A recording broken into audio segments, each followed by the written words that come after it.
Então, a questão diz o seguinte, ó, o trombone de Kink é um dispositivo experimental utilizado para demonstrar o fenômeno da interferência de ondas sonoras, né? Uma fonte emite ondas sonoras de determinada frequência na entrada do dispositivo.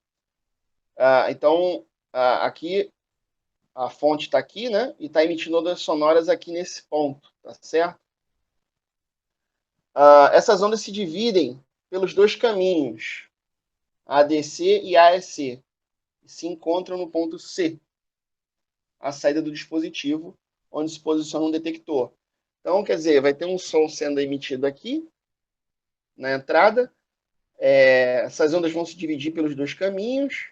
Cada um vai percorrer o seu caminho. Uma vai por aqui, pela esquerda, outra vai pela direita. Vão caminhar aqui dentro e vão se encontrar aqui, as duas ondas, na saída, né? Tá certo? A gente tem um detector. Vai ter um detector aqui, para detectar o sinal resultante, né? Você vai ter essas duas ondas se encontrando ali. E aí ele faz o seguinte, ó, o trajeto ADC, esse trajeto aqui, ó, da esquerda, da nossa esquerda, ele pode ser aumentado pelo deslocamento dessa parte do dispositivo. Quer dizer, o caminho que a onda vai percorrer pela esquerda, né, da parte esquerda, ele vai poder ser modificado, né? Ele tem esse dispositivo aí que permite a gente modificar o caminho, o tamanho dessa distância, né, que ela vai andar, tá bom? Com o trajeto ADC igual a AEC,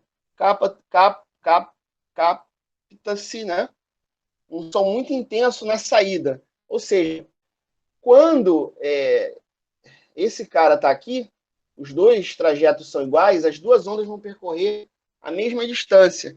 E aí ele comenta que vai captar um som muito intenso por conta disso, né? Entretanto, quando ele vai aumentando gradativamente esse trajeto aqui, ó, até que ele fique como mostrado na figura, ou seja, quando a distância daqui para cá vale 40 centímetros, tá certo? A intensidade do som na saída ele fica praticamente nula. Dessa forma, conhecida a velocidade do som no interior do tubo, de aproximadamente 320 metros por segundo, ele está dando esse valor aí para a gente, é possível determinar o valor da frequência do som produzido pela fonte, tá? E aí ele quer que a gente calcule o valor dessa frequência, é isso que ele está querendo, tá certo? Então, muito importante aqui destacar a seguinte coisa, né? Primeira informação importante é que ele diz o seguinte, ó, quando esses dois trajetos aqui, ó, o ADC e o AEC são iguais, eu vou ter um som muito intenso. O que seria isso, pessoal? Que fenômeno seria esse? De captar um som muito intenso.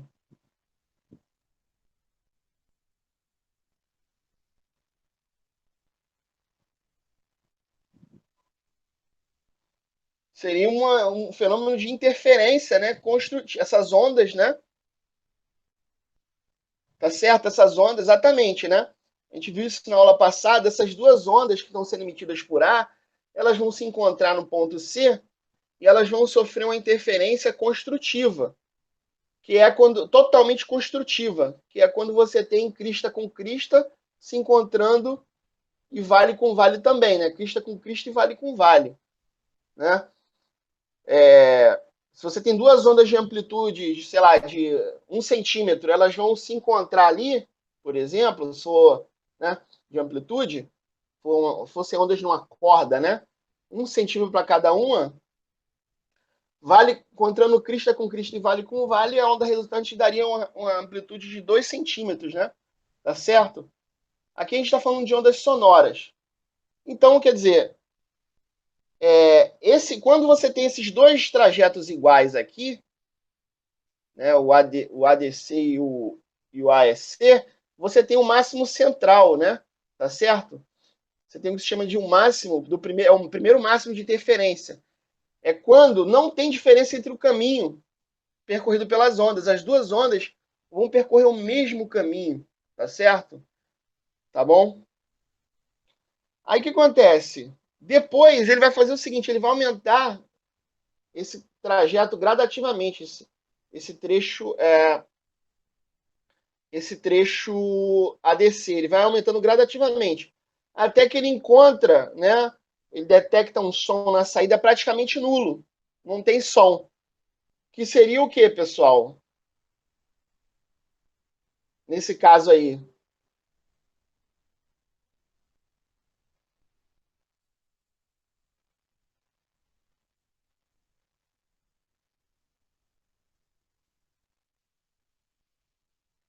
Bem, o que vai acontecer? Ó?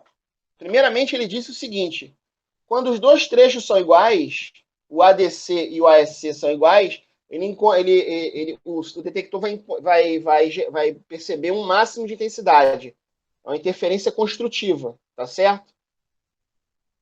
Depois ele vai aumentar esse trecho ADC, aos poucos, até que ele não escute mais nada. Ou seja, você vai ter som mais som, você vai ter uma parte do som percorrendo essa distância aqui maior do que essa outra parte aqui. E vai estar dando som mais som silêncio.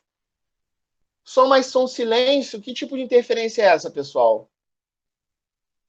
Exatamente, vai ser uma interferência totalmente destrutiva, né? Por quê? Porque você provavelmente ali você vai ter uma crista encontrando com um vale e cancelando, tá certo? Então quer dizer, existe um valor aqui, ele diz até o valor qual vai ser de 40 centímetros, ou seja, quando a diferença de distância for de 20 centímetros, por quê? Porque é, essa onda aqui da esquerda vai percorrer 40 mais 40, vai ser 80, né? E o da direita vai percorrer 30 mais 30, que é 60. Quando a diferença de distância percorrida for de 20 centímetros, você vai ter o primeiro mínimo de intensidade, né? Tá certo? E isso tem a ver com a ideia de interferência, né? Isso tudo acontece por conta da interferência das ondas. Você pode ter onda mais onda dando um sinal mais forte, ou onda mais onda dando um sinal nulo, né? Então, por exemplo, a ideia por trás desse problema é exatamente isso que eu falei, a ideia da interferência, né?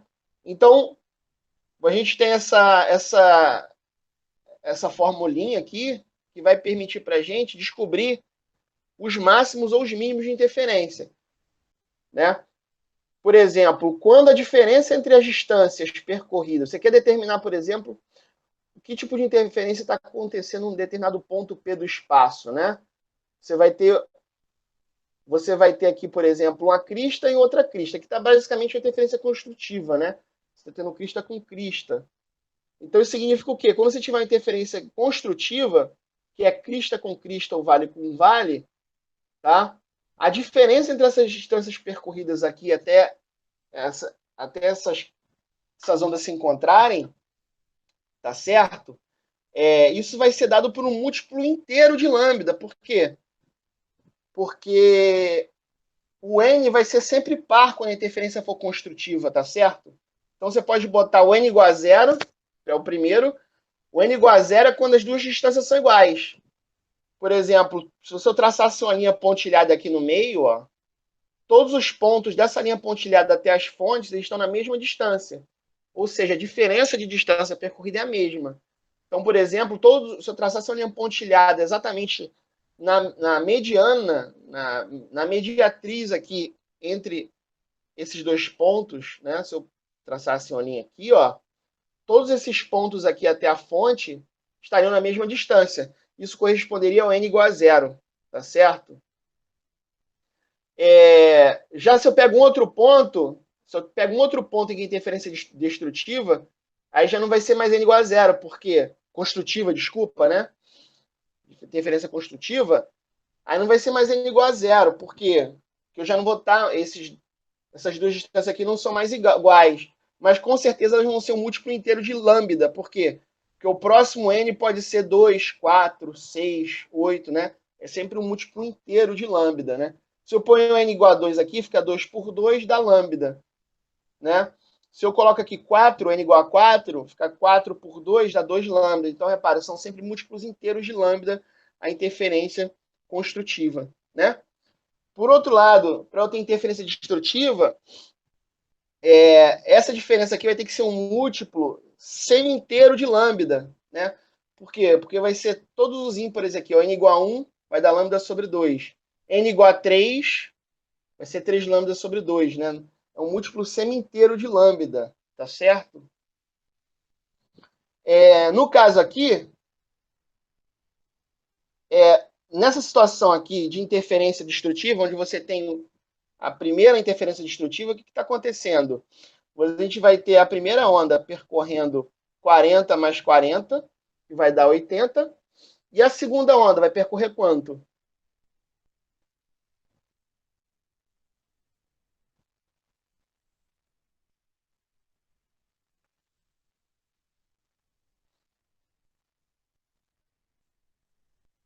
60, né? Tá certo? E aí a gente vai usar, esse vai ser o primeiro mínimo de intensidade, né? Vai ser a primeira interferência destrutiva que vai acontecer. Então a gente vai usar n igual a 1, tá certo? Tá bom? Por isso que a gente vai usar n igual a 1, porque ele fala no problema que quando ele vai afastando esse braço esquerdo desse experimento, ele detecta a primeira situação de silêncio total. Isso significa que eu vou estar na primeira interferência destrutiva. Primeira interferência destrutiva é o primeiro número ímpar, que é 1. N igual a 1, tá certo? O que a gente vai fazer agora, pessoal?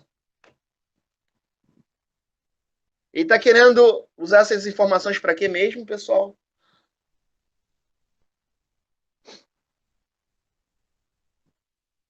Para achar a frequência, tá certo? Mas antes de achar a frequência, a gente vai ter que achar quem?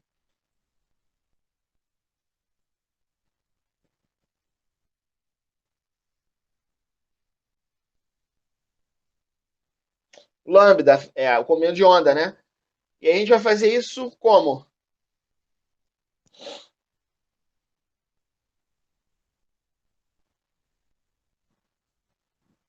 Só o Luiz Marcos que está interagindo, pessoal.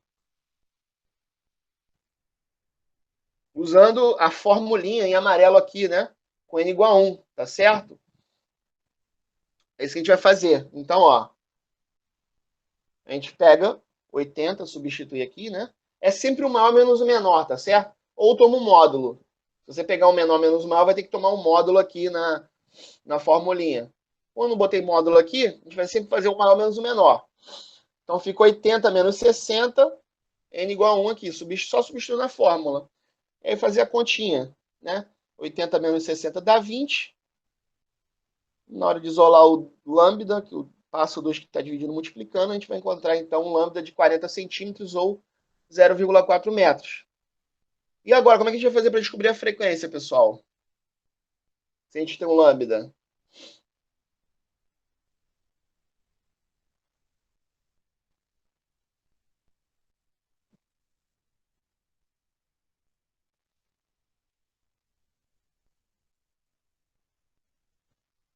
Exatamente, vai usar a formulinha, ó, V igual a lambda vezes F. Substituindo lá ó, o V 320, o lambda é 0,4, passando 0,4 dividindo, a gente vai encontrar então aí a frequência de 800 Hz, né? Tá certo? Lembrando para vocês que para o fenômeno de interferência acontecer, essas frequências têm que ser iguais mesmo, né?